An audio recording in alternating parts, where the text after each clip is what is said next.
I'm an economist. So I look at economic policies exclusively as being key. When I look at economic policies, I look at the 5 grand kingdoms of macroeconomics, which especially pertains to the developed world, but the U.S. in particular. The first is taxation. The second is government spending. The third is monetary policy, inflation. The fourth is regulation, privatization, that. And the fifth is international trade. And I'll just touch on these with you because all of these will have a very big impact, I believe, on Suriname and the rest of the world. The ideal policy for taxation, and I won't go into this in detail, but is the lowest possible tax rate on the broadest possible tax base. All taxes are bad, but some are worse than others. What you want to do in a country is collect your taxes in the least damaging fashion possible. Low rate, broad-based, flat tax. Spending. Government spending in the United States is huge. If you look at the United States in 1910, when we became the preeminent economic power on the earth, total government spending was 3% of gross domestic product, GDP. Today, government spending is maybe 35, 40% of total gross domestic. Huge increase. The second grand kingdom is government spending, and there the North Star is spending restraint.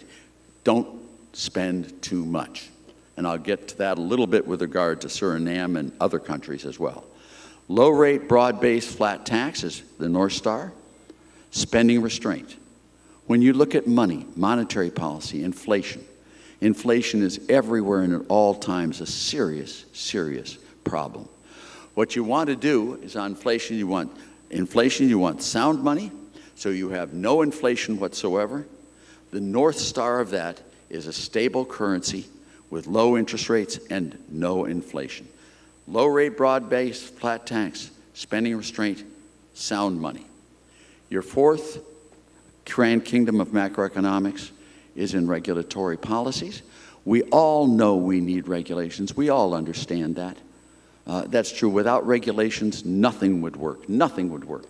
But you can't have too many regulations where you don't have the freedom to work. So what you want to have there is you want to make sure your regulations do not go beyond the specific purposes at hand and create a lot of collateral damage. You want regulatory restraint. Low rate, broad-based, flat tax, spending restraint, sound money, minimal regulations, and lastly, and very importantly, especially here in Suriname, but in the United States as well, is free trade. There are some things Americans produce more efficiently and better than foreigners do. And there are some things foreigners produce more efficiently and better than Americans do. We and they would be foolish in the extreme if we didn't sell foreigners those products we make more efficiently than they do in exchange for those products they make more efficiently than we do.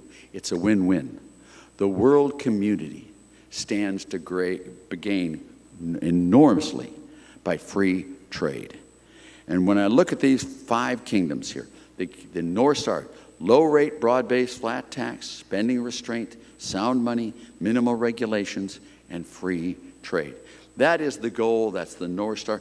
I believe with the Trump administration, you're going to see the U.S. moving very strongly in this direction.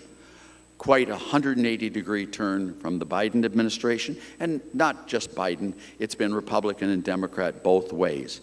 But it's going to be a very big, strong movement towards growth. And I'm just saying that to give you a sort of a forecast of the future of what I think is going to happen in the United States. And all of you follow what I'm saying here? And you follow it?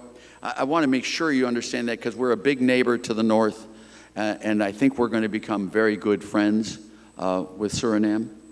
I see Suriname hopefully coming into the same ranks with El Salvador, with Argentina, with a lot of the political changes that have occurred. You've seen a huge sea change in the U.S. in politics. One of the biggest problems you have today in Suriname, and I just want to touch on it, is inflation. Inflation is a serious problem. It's a serious problem in the United States, but it's also an extraordinarily serious problem.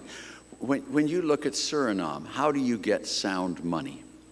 You know, you look at Suriname, it's got a population of, I don't know, between 600,000 and 700,000 people. It's got a low level of market economy. It probably isn't really large enough to have a separate currency. It really is, as a small country, it's very hard to control inflation in a little country with that. I think what you want to do to get sound money is really to somehow link your currency to larger currencies in the world scheme. If you look at what happens, if you linked your currency, let's say you use the euro, or if you use the Japanese yen, or maybe the dollar would be there, you could really bring inflation down. But there's nothing more critical to good economic development than for people to understand what the value of the currency will be into the future. When you make long-term contracts, borrowing and lending, capital markets, you need to know what the value of the dollar will be so that you and the other parties can all negotiate and you develop a very strong capital market. You know, from my standpoint, a strong capital market would be enormously beneficial to Suriname, and I can't think of anything more important for Suriname than to begin to have really very stable prices over long periods of time and a very healthy development of the capital market. When I look at this, you have made some headway in this, by the way, with Bitcoin. You've tried to substitute into alternative monies, and using that as a way of starting the process of developing literally a sound currency here and there. One other thing I've noticed very much on Suriname is you have a very large government. The government is very much of a political process. I think that the government is extraordinarily large, and you have a size of government issue here in Suriname that needs to be addressed. You also have a patronage system, which also needs to be addressed. You need to make sure that government employees are hired because they do the job well, not because they're politically connected. You want to make sure that government employees not only do the job well, but that you don't hire too many and thereby stifle private enterprise in the country. You've got to make sure of that in there.